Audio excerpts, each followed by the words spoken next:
こんにちは、もとこです。本日ご紹介する作品は、こちら、なみなみ模様の可愛いワンハンドルのバッグの編み方をご紹介したいと思います。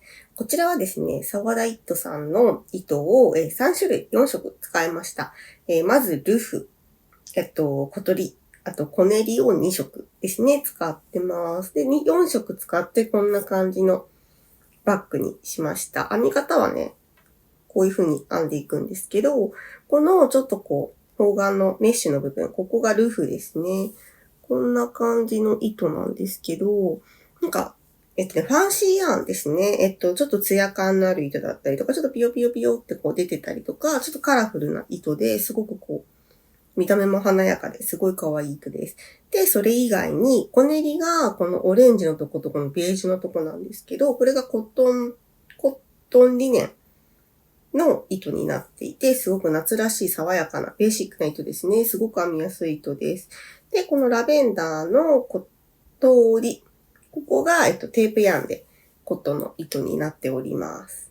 その4種類の糸をボーダー状に、切り替えて編んでます。でね、このルフのところ、ここが長編み、長々編み、長々長編み3つ、1回、2回、3回、3つ巻き長編みですね。その長編みの長さを変えることによってこういうウェーブになっていて、で、この柄を強調するように、このカラーのボーダーがなみなみなみと入っているというバッグです。で、それをこんな風に2つ折りにして、縁を編んでね、この巾着部分を作ったというバッグになります。ちょっとね、小ぶりなサイズなんですけど、なんか夏のコーデとかにちょっとかけたりとか、こんな感じすると可愛いですね。今からこの夏から秋にかけてすごく使い勝手のいいバッグなんじゃないかなと思います。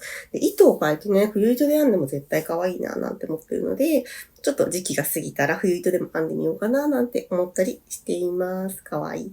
でね、ポイントはね、この縁もちょっとシンプルなんですけど、気持ちフリルっぽく見えるように作ったり、この紐の部分ですね。ここは小鳥のラベンダーの色と、コーネ入りのベージュの色を2本取りにして編んだりし、ちょっとしたアクセントにしています。かわいい。まあ、こんな感じでね、なんかシンプルな T シャツだったりニットとかに合わせたりしても可愛いし、ワンピースに合わせても可愛いなと思ってます。で、こちらオンラインストアでキット販売もします。で、4色展開しています。これが、まず、このルフの色でね、カラバリ作ってるんですけど、これがグレーですね。オレンジじゃんって思ったんですけど、まあ、これグレーです。で、次の色、これ、かわいいですね。このグリーンが結構効いてる感じなんですけど、これイエローです。まあ、オンラインストアで、画像の下に色名書いてるので、そちら見ていただいて。これイエロー。で、これピンク。かわいい。ピンクもかわいい。で、シンプルというかベーシックカラーでベージュ。ベージュもね、ちょっと白の、真っ白なラインで、ちょっと爽やかに引き締めました。っていう4色展開になってます。ほんとお好きなカラーでお好きな色編んでいただけたら嬉しいです。こんな感じでですね、キットオンラインストアに載せます。で、あと、編み図も販売するので、もしよかったら見てみてください。はい。ぜひぜひ、この夏、秋、編んでカラフルに過ごしましょう。はい。それではですね、編み始める前に概要欄に糸の詳細使った道具など記載します。あと、チャプターも目次代わりに記載するので、もしよかったら見てみてください。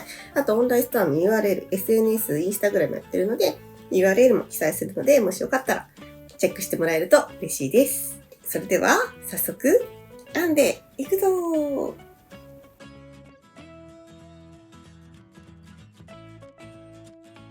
本日はこちらの糸を使って編んでいきます。沢田糸さんの小練り、小鳥、ルフという3種類の糸。で、小練りは2色ですね。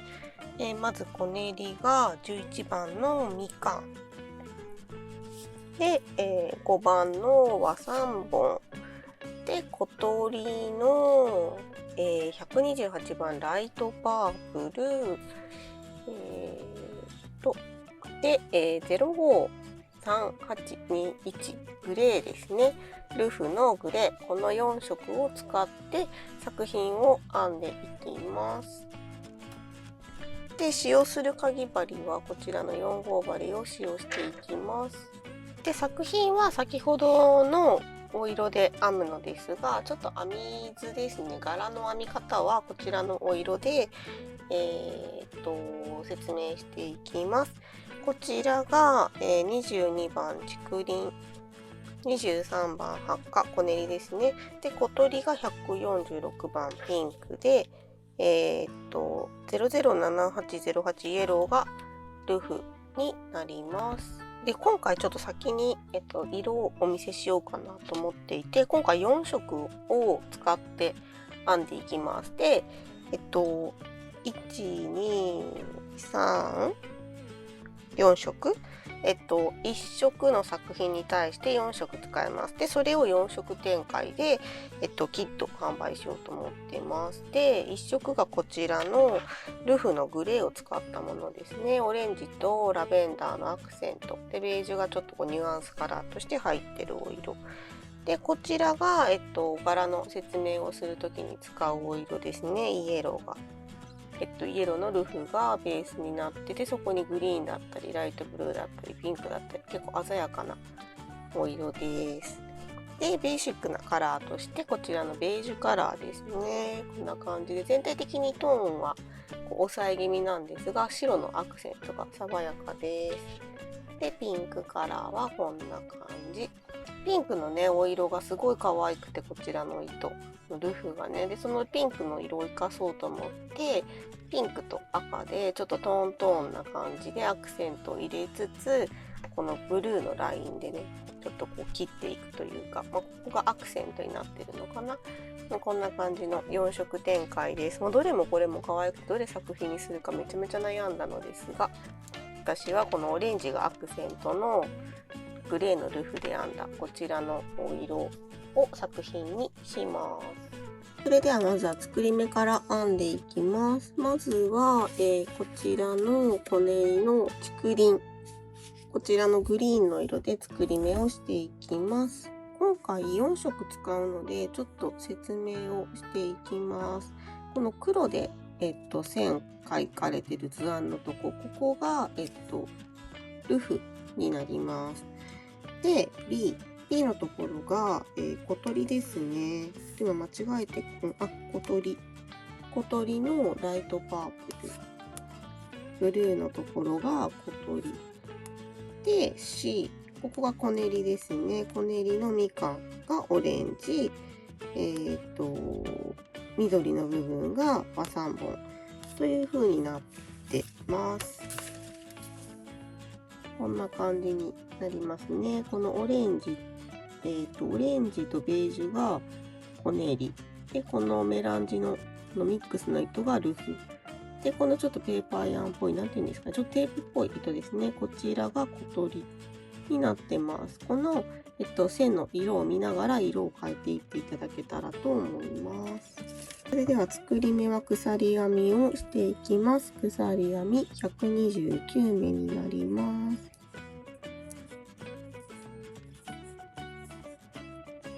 こんな感じで作り目が編めました。私ちょっとこの短く編んでるんですが、作品編まれる方は129目編んでください。それでは次は1段目を編みます。1段目、2段目はコマ編みで編んでいきます。まずは立ち上がり、鎖1目を編みます。そしたら次は鎖1本と裏山を拾ってこんな風に編みます。ちなみにこの鎖がこの輪っかになってるとこで、この裏側のこのポコッとなってるところ、ここが裏山です。なので、鎖1本と裏山を拾って、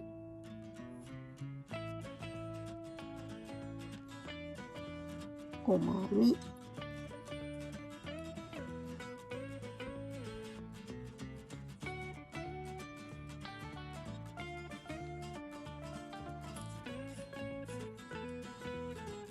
コマ編み、すべての目にコマ編みを編んでいきます。1段目ここまで編みました。こんな感じで1段目は編み終わりま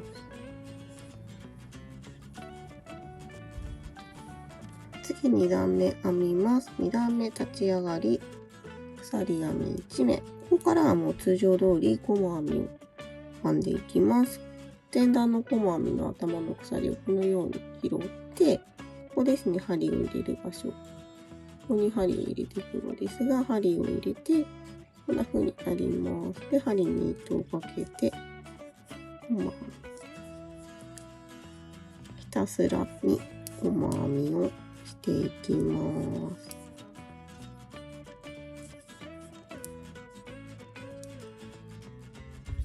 2段目が編み終わりました。そしたらですね、この2段目の編み終わりでですね、糸を変えます。今最後1目残している状態です。そしたらこっちが次の段で使う糸。で、まずはコマ編みを途中まで編みます。で、最後引き抜くときに次の段で編む毛糸に変えます。これで糸が変わりました。次ですね、次3段目です。この黒い色で描かれた図案ですね。ここ編んでいきます。立ち上がり鎖1目。前段のコマ編み拾ってコマ編み、まずコマ編みを2目編みます。で、鎖編み1目編んだら前段1目飛ばして長編み。で、鎖編み1目編んで前段1目飛ばした長々編み。で、鎖編み1目、長々長編み。で、次も長々長編み、長々編み、コマ編みみたいに編んでいきます。ここの長編みの長さが変わることで、こういう風なウェーブのような模様を作っています。なので、基本的にはすごくシンプル。ただ長さが違うだけで、編み方はもうただ長編みの長さを変えて、コマ編みを編んでみたいな感じで編んでいきます。編んでいきます。まずは立ち上がり鎖編みを1目でコマ編みを2目編みます。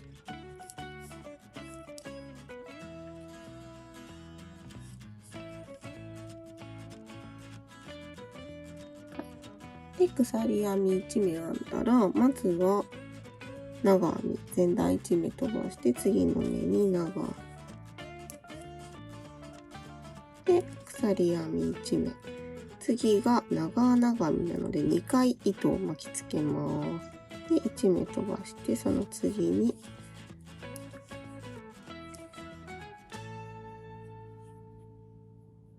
で鎖編み1目、次が3回巻きつけます。で1目飛ばしてその次に長編み、こんな感じで長さが変わっていきます。で鎖編み1目、1、2、3回巻きつけて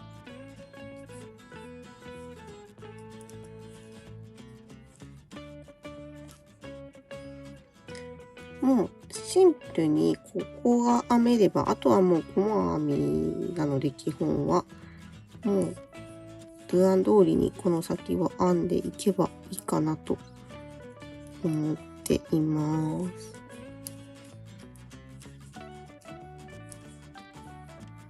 でここまで編んだら次はコマ編みを3目。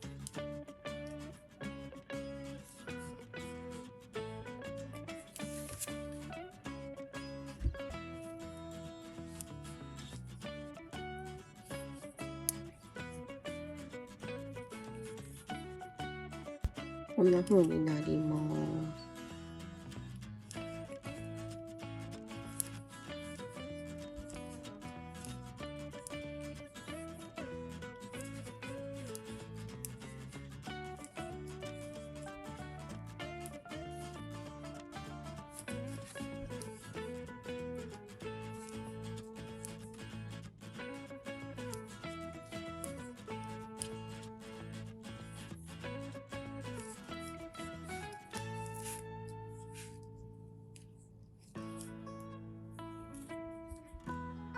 3段目、こんな感じで編めました。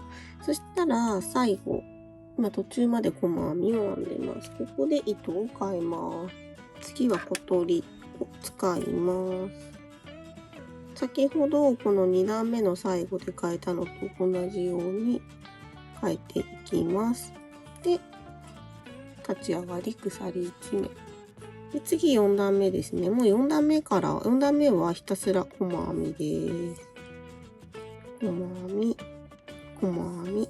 で、前段が鎖編みのところは鎖を底にすくって細編み。で、長編みのところは頭に長編み。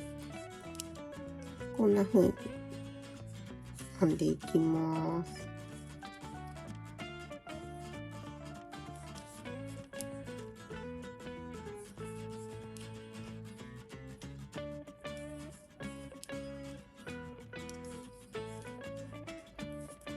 こんな風になりますね。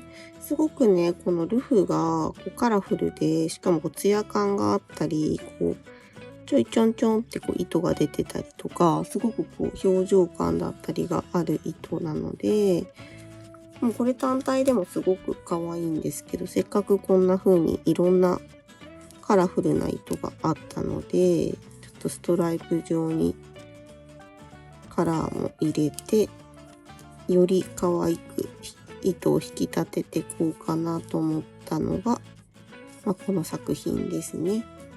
こんな感じになっていきます。はい、で図案通りに編んでいくとこんな風な模様になっていきます。こういうね、このうねうねが交互になっている、模様ですね。で図案通りに編んでいっていただけたらと思います。はい、こんな感じで全部で38段編み終わりました。この段階でのサイズをちょっと測っていきます。幅がですね、19センチ。幅と高さというかね、19センチです。で、幅が、49センチですかね。48から49ぐらい仕上がってます。それでは次は上端を編んでいきます。上端はこのオレンジ色のコネリで編みます。で、細編みを2段。で、長々編みを2段編んで、くるっと輪にして、ここは縫って閉じています。で、ポイントとしては、この1段目編むときに、この編み端の糸ですね。それも一緒に編みくるんでいっています。それでは編んでいきます。こちら表側です。まずこの端の面にですね、針を入れて糸をつけます。糸をつける。そして立ち上がり鎖1目を編んで、同じ場所に細編みを編みます。で、この段は56目編んでいきます。細編みの箇所、細編みの段ですね。細編みの段は細編みを1目編みます。で、ここも細編みなので、細編みを1目。で、このラベンダーの小鳥の段ですね。小鳥の段も細編みなので、細編み、細編み。で、ここですね。こっち側は、ここの長い場所、ここ今鎖編みが5目の場所ですね。で、ここは、細編みを4目拾っていきます。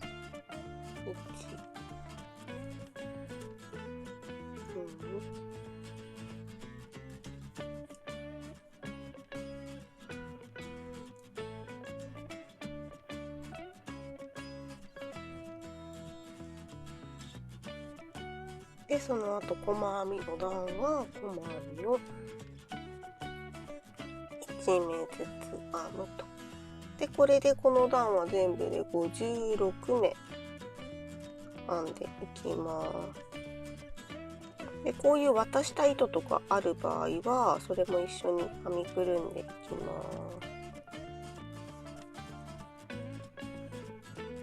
す。1段目編みました。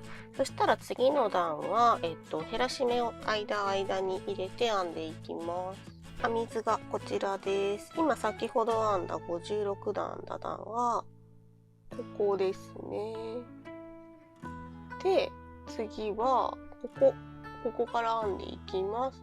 細編みを4目編んで5目目で細編み2目一度で減らし目、細編み4目編んで5目目で細編み2目一度編んで減らし目、これを繰り返していきます。こんな感じですね。2段目編みます。立ち上がり鎖1目裏に返してで細編みを4目1、2、3、4で5目目で細編み2目一度細編み2目一度をして減らし目をする。でまた細編みを4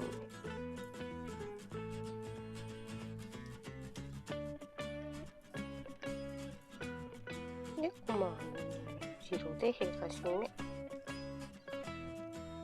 れを繰り返していきます。こんな感じで編めました。そしたら次上端の3段目ですね。立ち上がり鎖編み4目で長々編みをすべての目に編み入れていく。この長々編み2段編みます。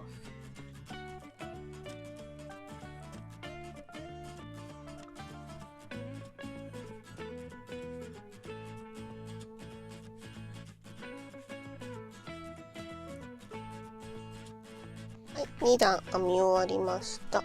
そしたらですね、ちなみにここも、47目ですね。47目。で、ここからこの糸端をちょっと長めに残します。っていうのもここ2つ折りにして、この糸で縫っていくので、ちょっと長めに残してカットします。で、カットしたら糸を引き抜くと。でですね、今度ここ閉じていきます。そしたらですね、こんな感じに今なってるかなと思います。で、今この面が表で、裏側に2つに折ります。こんな感じでね。そしたらとじ針を用意していただいて、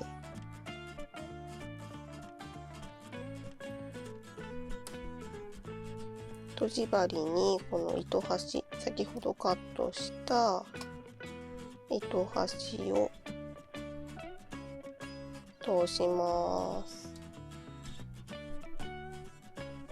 で、ここ縫い留めていきます。だいたいこの細編み2段目ぐらいの位置に縫っていこうかなと思ってます。で、1目目はこんな感じでちょっと2回ぐらい巻いて留めていきます。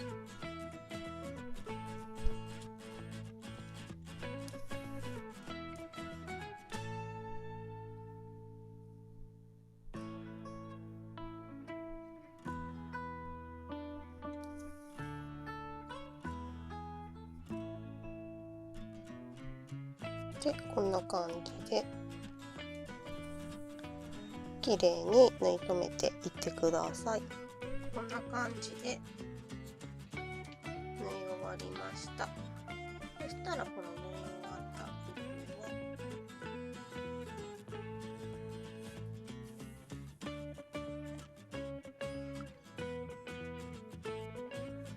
こんな感じで内側で始末します。これでバッグ本体とこの上端編み終わりました。はい、それではですね、上端を編み終わったら、今度はこの端を編みつつハンドルを編みます。こんな風に2つ折りにします。で、柄を合わせて柄の分かりやすいところにマーカーで印をつけていきます。こんな感じで模様を合わせて印をつけました。そしたらまずここ縁を拾いながら細編みでここまで編みます。こちらが編み図です。本体を2つ折りにしてここにハンドルで糸をつけて編み始めていきます。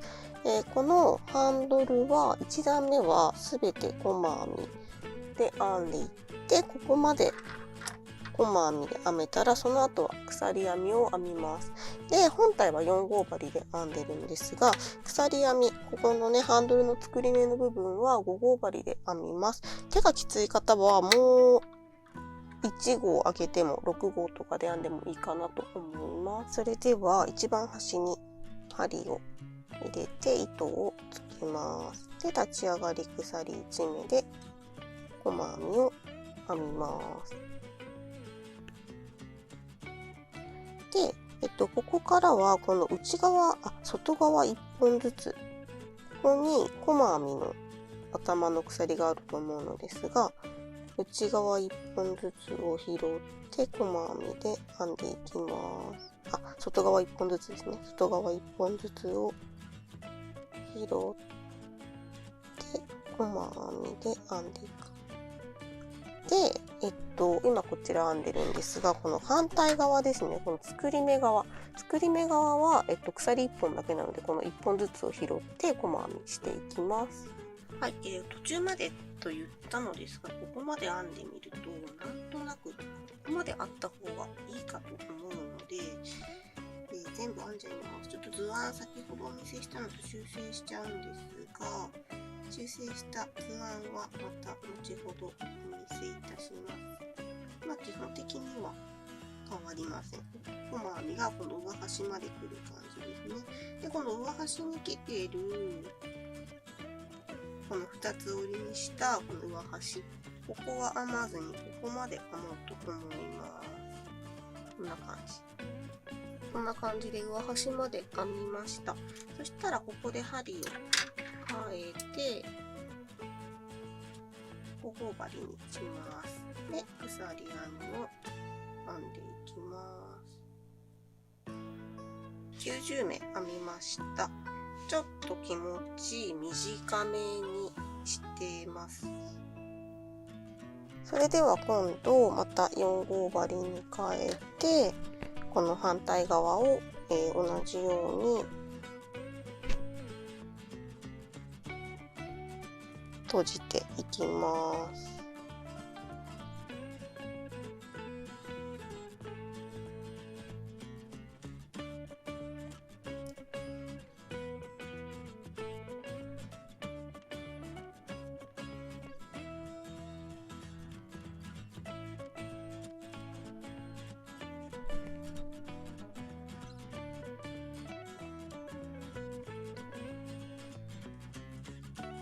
1段目がぐるっと編み終わりました。こんな感じで編めてます。そしたら次2段目編んでいきます。2段目は、細編みと鎖編みを交互に編んでいきます。図案がこちらですね。立ち上がり鎖1目を編んだら細編み、鎖編み、細編み、鎖編み、細編み、鎖編みと1目ずつ編んでいきます。それでは2段目編んでいきます。立ち上がり鎖1目。そしたら細編み、鎖編み、細編み、鎖編み、細編み、鎖編み、細編み、こんな風に編んでいきます。で、次の段の細編み編むときに、この今鎖編み編んだところ、ここを側ですくって細編みを編んでいくという風になっています。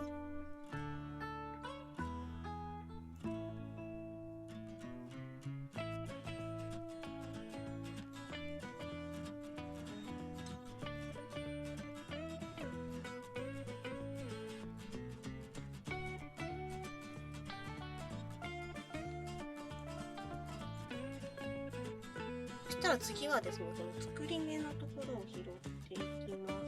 で、この作り目は、こんな風に裏山だけ拾います。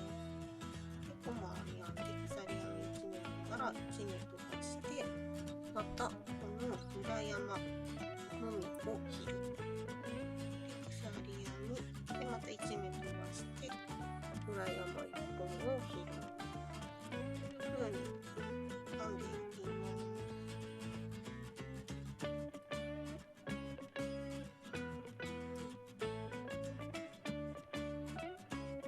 す。2段目編み終わりました。そしたら次3段目。3段目で最後です。3段目は細編みと鎖編み3目を交互に編んでいきます。図案はこういう形になります。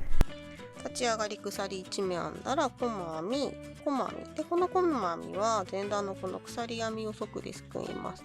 で、鎖3目を編んだら次の鎖編み側ですくって細編み。鎖3目編んだら次の鎖編み側ですくって細編み。という風にずっとぐるっと反対側まで編んでいきます。それでは立ち上がり鎖1目編んだ状態です。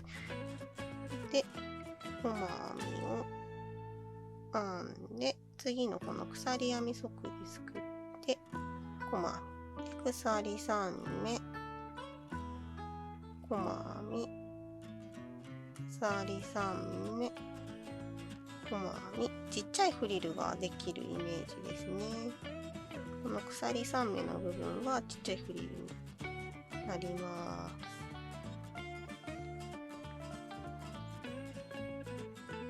す。すっきりした仕上がりが希望でしたら、もうこの状態で終わりでも問題ないかなと思います。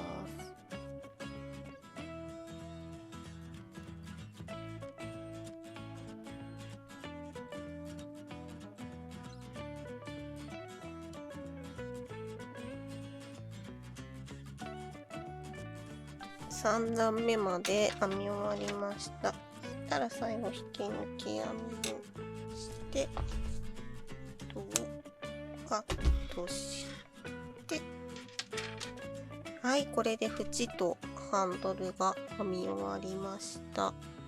こんな感じになります。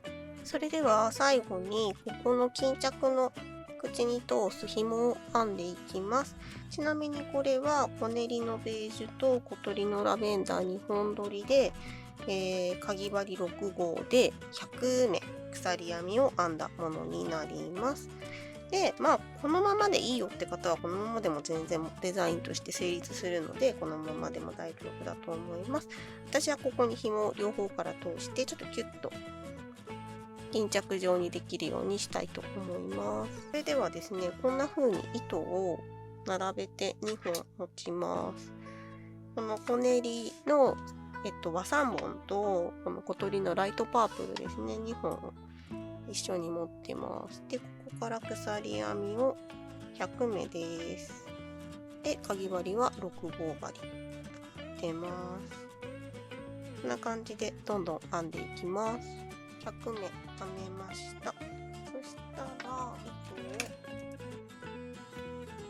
ちょっとカットしてこのまま引き抜きます。で、キュッと。はい、これを2本ですね、編んでいきます。ちなみに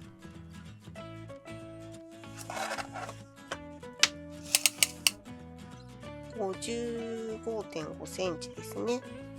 この編んだ紐をここ通していきます。こんな感じで、紐通しなどあれば使っていただいて、なければ安全ピンやヘアピンなどに引っ掛けて通すでも良いかと思います。こんな感じで、この輪の中をですね、くぐらせて、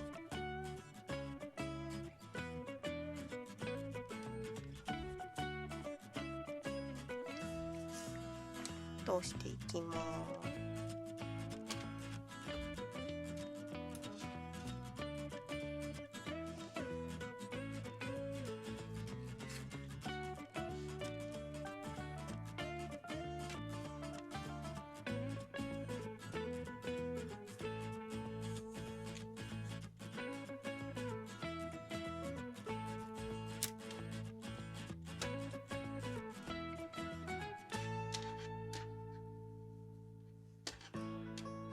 そしたら今度は反対側も今度こっちから通してこっちに出すという風に通します。この端は一回結びます。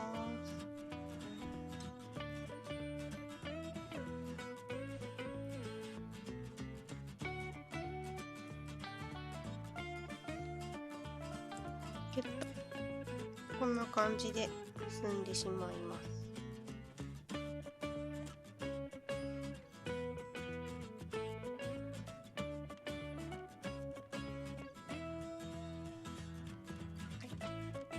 で結んだらピンとカットして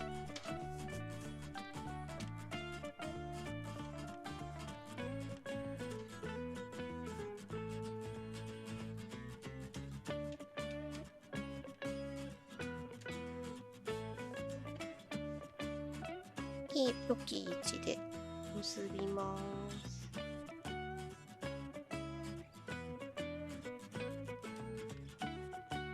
こんな感じかな。で、反対も同様に結びます。結びました。これをキュッキュッキュッとすると完成です。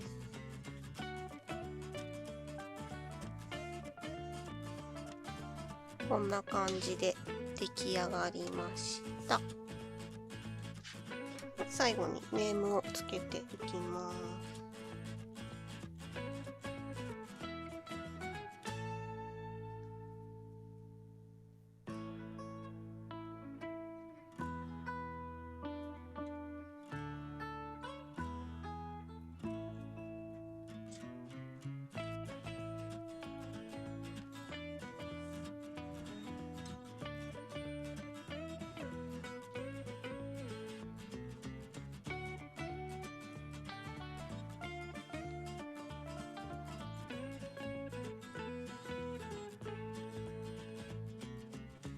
こんな感じでネームがつきました。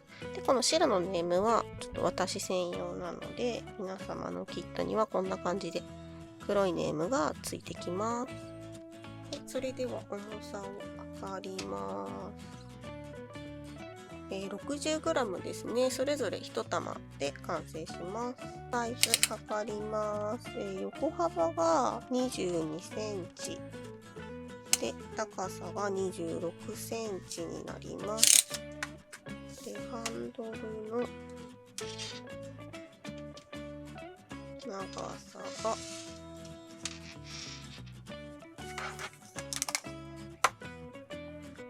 46センチになってます。いかがだったでしょうか。なみなみ模様のウェーブバッグ。ね、ちょっとね、根気のいる部分もコマに多いのでありますが、出来上がったらめちゃめちゃ可愛いので、ぜひぜひ編んでみてください。最後までご視聴いただき誠にありがとうございました。もしよろしければグッドボタン、チャンネル登録よろしくお願いします。またねー。